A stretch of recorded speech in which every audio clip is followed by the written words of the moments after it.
Yes, hello and what's up again, guys. So welcome back to another standard deck tech that we will surely enjoy and discuss for today. That is weeks prior to the spoilers for Dominaria United. But for now, just check on some of the high rank decks that finished undefeated in this recent MTG Online League, which you can also play for rank, maybe for your MTG Arena or for your local game stores in your standard FNMs or any other related tournaments. So this one was played by Monkey Goblin. It sounds like Ragavan. So as actually in the list, the Orzhov Angels list is basically composed of cards from Kaldheim, which was later on updated by New Capena's legendary Giada, Phantom Hope, along with some decent components that basically improve the deck's performance in the tribal setup of this build. So it was originally bought in for Kaldheim, so we will check first what are the components. So it was then mentioned that Galda is the 4 of copies of this. So check out the ability, it adds mana to spend for angel spell, basically ramping up your angels, and then each other angel you control is the battlefield with an additional +1 counter for each other your angel you control. So basically ramping up and also pumping up your angel lineups. So along with it, we have another 2-drop, 4 copies of Beautiful Valkyrie. It has a similar trigger with 1/3 flying, another angel enters the battlefield you control, put a counter on it, it becomes bigger and a greater threat as you cover out your angel spells. So with that, we have for the 3-drops, 4 copies of Inspiring Overseer, card draw, and gain life source, but I think it's pretty weak for just a 2/1 flyer. And we have Renegade Reaper. It's a 3 to cast black 2/3 flying Angel Berserker, but it has trigger that if whenever you mill 4 cards, then at least 1 angel is milled, you will gain 4 life. The benefit of it of having gain life is also given that you can basically regain your life lost if you're going to go damage race with other aggro decks, but at the same time it has benefit. I think it is built on the late game setup. So for these 3 drops, we have 3 copies of this, and then another playset copy of 3-drop Righteous Valkyrie. It's also from Kaldheim. So given its ability again, it becomes gain life on the counter, and then this is the benefit of having to gain more life. If you have 7 life more than your starting life total, creatures you control gets +2/+2. So basically a ramping up and a buff on its own as long as you maintain your life total that is above 7 life more than your starting 20. So with 4 copies of that, it is backed with the 4-drop of Legion Angel. So we already know what Legion Angel does. Reveal and gets another Legion Angel from outside the game, put in your hand.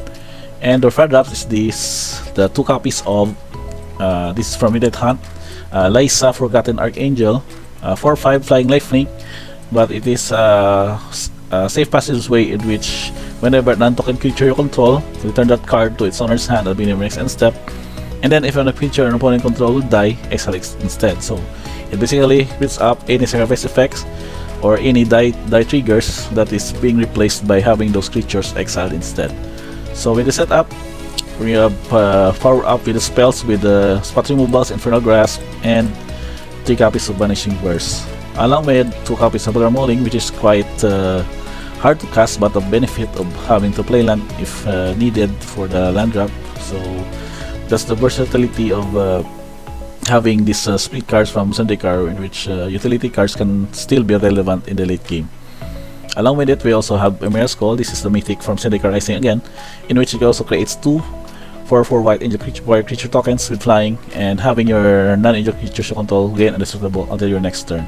So having to play it for its land cost if needed, and then in the late game it is also a good top deck, having 2 threats flyers with the 4/4 copies in your board. So as support, we have 4 copies of Fair Just Retribution, and this is Rampage of the Valkyrie, is also from Kaldheim. It is just a single copy with this trigger effect of having a free token when another effect of a sort of a edict. What I mean with edict is that whenever an angel controls dies, so each other player sacrifices a creature. That's the benefit of having They will be able to kill creatures, but at the same time, they would suffer of having one of their creatures sacrificed.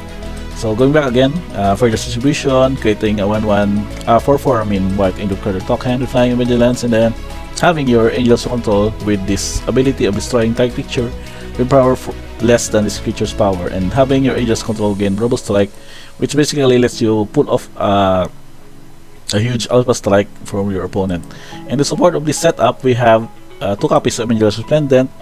So what it does is that the basic of protecting your creatures, and also looking at the top 7 cards and putting a permanent card with mana value 3 or less. So we have lots of 3 casting costs and 2 casting costs angels that may put in the battlefield, and it also theme in the angel tribal because of its -7 loyalty ability, wherein you can be able to create 5 3/3 white angel tokens with flying. So as another support with it, we have manlands, also again your Seat of the Seat of the Empire, and Takenuma Abandoned Mire. So we go now with the sideboard. We'll check first. We have he has chosen 4 copies of Blood Shifters. This is a cheap removal basically against other aggro. For a good example, it's a mono white or mono red, and also be good as you can basically kick it for additional 3, in which the condition of 2 or less is removed, and it can destroy any other target creature or planeswalker. Along with it, we have 2 more copies of Infernal Gas as a support for the spot removal in the main deck, in which the lose 2 life is just basically a minor inconvenience in the build because of the various life gain effects. We have 1 copy of Tenacious Underdog. I think this is one for control, in which you can basically blitz it from the graveyard if needed for additional damage source. 4 copies of Go Blank. I think he went with probably destroying Izet or Hinata decks with this card, in which they would not only discard 2 cards, but you can also exile all of their cards from their player's graveyard, therefore nulling their combo and making sure that they won't have any other graveyard shenanigans that they may have in this game or matchup. Now, these are the 2 copies of Angel, Legion Angel, as we can fetch from the 2 copies main the board. And lastly, 2 copies of Guardian Savior. This mythic from Midget Hunt is quite unusual to have in this build, but since it is an Angel, and an additional effect that it can return up to 2 target creature cards with mana value 2 or less, so this basically benefits them, in which if your early assault was dealt with, you can just basically use Guardian Savior to return them back to the battlefield, in which you can instantly develop your board up to 3 creatures, angels, with of course various angel triggers that can benefit from it. So overall, this is the good deck to grind if you're going to with standard for your FNM, or if you're having a major Magic the Gathering standard tournament just before Dominaria United arrives.